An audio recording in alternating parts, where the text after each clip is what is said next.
Bueno, No, ahí está. ¿sí? ¿Me escucha? Ahora sí te escucho, Iván. Ok, sí.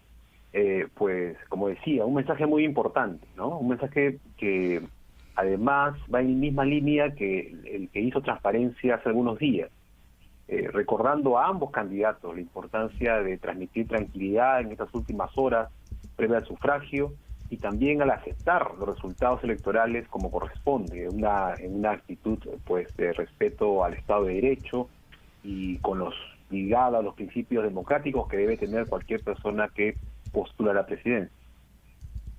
El presidente Sagasti ha dicho que ellos han mantenido la neutralidad como ejecutivo.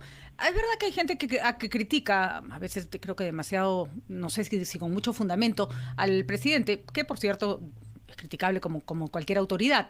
Pero ¿cuál sería tu evaluación del comportamiento del Ejecutivo en este proceso electoral, Iván? En primer lugar, dieron una norma, ¿no? Un decreto supremo en el cual precisaron cuáles eran los estándares de neutralidad que debían seguir.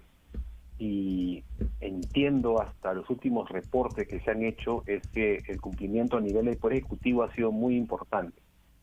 Es cierto Ujú. que ha habido algunas denuncias respecto de autoridades municipales y regionales que al parecer no habría cumplido con estos deberes, pero a nivel del gobierno nacional sí es muy claro que ha habido un compromiso muy alto con el tema de la neutralidad. Ujú. Lo comentábamos el otro día, pero sería bueno otra vez hacer la reflexión. Y también ha habido una crítica a las autoridades electorales, vamos, desestabilizadoras, pero sin mucho fundamento, dirían ustedes. También, ¿cuál ha sido desde la perspectiva de transparencia, cómo han observado este fenómeno? El comportamiento de las autoridades electorales ha sido muy parecido al de periodos anteriores, en donde pues siempre hay algún tipo de reclamo, como es natural en un proceso electoral, pero nada que implique algún cuestionamiento serio a la imparcialidad de las autoridades, ni menos a la calidad de las elecciones. Y eso además ha Ujú. sido ratificado por un conjunto de informes de los observadores internacionales que han estado presentes aquí el 11 de abril y que han señalado, ¿no?, que todo se ha realizado además en un contexto muy difícil, que es el de la pandemia, ¿no? Entonces, Así es. creo que hay garantías suficientes del proceso. Ahora, Ujú. sí es cierto que hemos vivido algo que en verdad no ha pasado antes, ¿no? En donde gran parte de la campaña parece haberse concentrado no en las propuestas de los partidos en competencia, sino en atacar a la autoridad electoral, ¿no? Cosa que sí tiene pues consecuencias en la percepción ciudadana, ¿no?, sobre la legitimidad del proceso, y eso es muy peligroso. Por esa razón hemos señalado que hay que ser muy firmes, ¿no?, en defender esa legitimidad y en señalar que este tipo de ataques son absolutamente pues contrarios a cualquier principio democrático. Totalmente, totalmente. Lo hemos tenido además de distintos calibres y de ambas partes, lo cual ha sido sumamente preocupante. Ahora, Iván, ¿qué va a pasar el domingo? Por ejemplo, en un momento el candidato Castillo se quejó de que no habían permitido que a determinados observadores internacionales se inscribieran para estas elecciones y que eso no garantizaba la transparencia del proceso electoral. ¿Podríamos explicarle al público qué fue lo que pasó y qué observadores están participando? Sí, es muy simple. Eh, la inscripción para ser observador de elecciones generales 2021 se abrió en julio del año pasado. Transparencia, por ejemplo, se inscribió en noviembre del año pasado. Y las inscripciones estaban abiertas hasta el 20 de marzo del 2021, antes de las elecciones de abril. ¿Por Mm. qué? Porque así está definido en el reglamento de observación electoral. Dice que debe hacerse esa inscripción 15 días antes de las elecciones. Entonces, lo que ha ocurrido es que ha habido un grupo, no uno, sino varias instituciones que más bien se han interesado ya en venir a la segunda vuelta.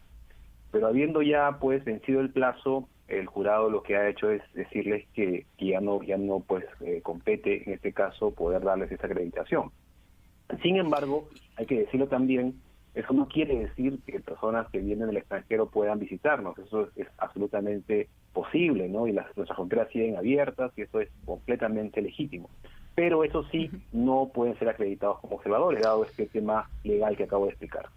Y acá tendríamos que ser justos en decir que lo que garantiza que una elección sea de manera neutral es justamente no salirte ni un centímetro de lo que la ley te establece, ¿no es cierto? Lo irregular hubiera sido permitir que observadores se inscribieran después de fecha, ¿no?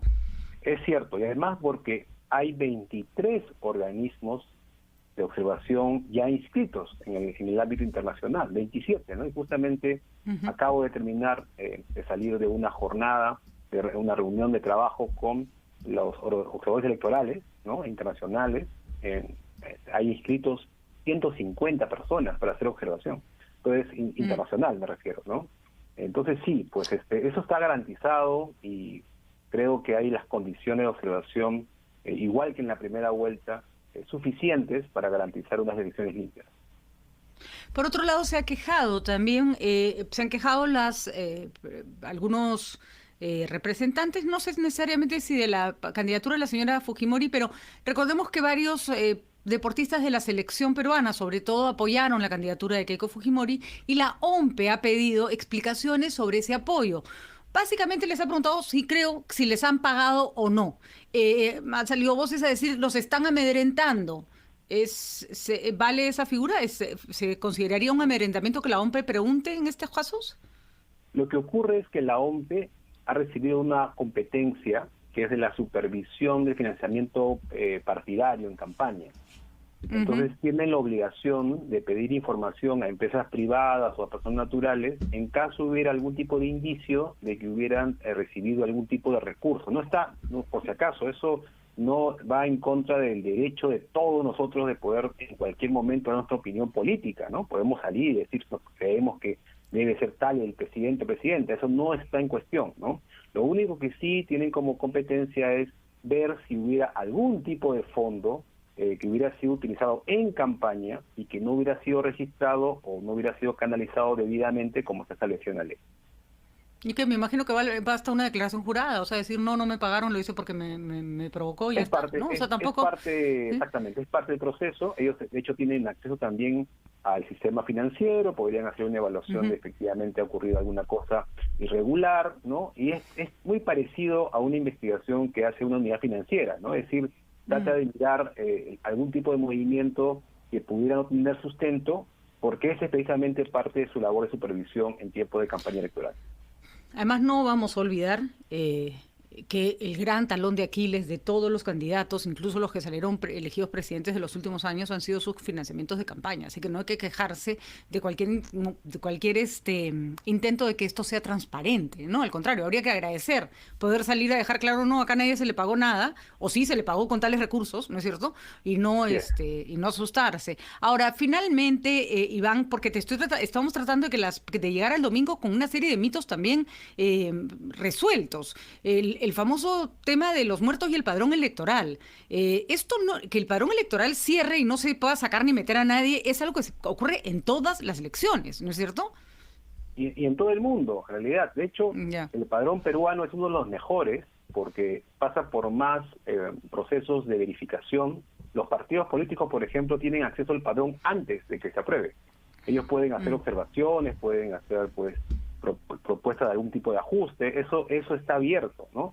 Y la diferencia con otros sistemas es que lo que ocurre es que acá cerramos con un año de anticipación del proceso electoral, es decir, en abril del año pasado ya se cerró el padrón, y eso incluye pues a las personas que tenía la venía registrada como personas vivas, evidentemente, ¿no? A dicha fecha. Y claro, lo que ha ocurrido en este año es que muchas personas fallecen, y así pasa en todas las elecciones, ¿no? Gente que fallece en este interín, y además agrégale eso el tema de la pandemia, ¿no? Lo cual ha originado un problema muy serio, ¿no? Entonces todo eso ha contribuido... Hay mucho más muertos, ¿no? Exactamente, ¿no? Pero eso es hay mucho más muertos que no. Así es, porque el riesgo de suplantación además es ínfimo, ¿no?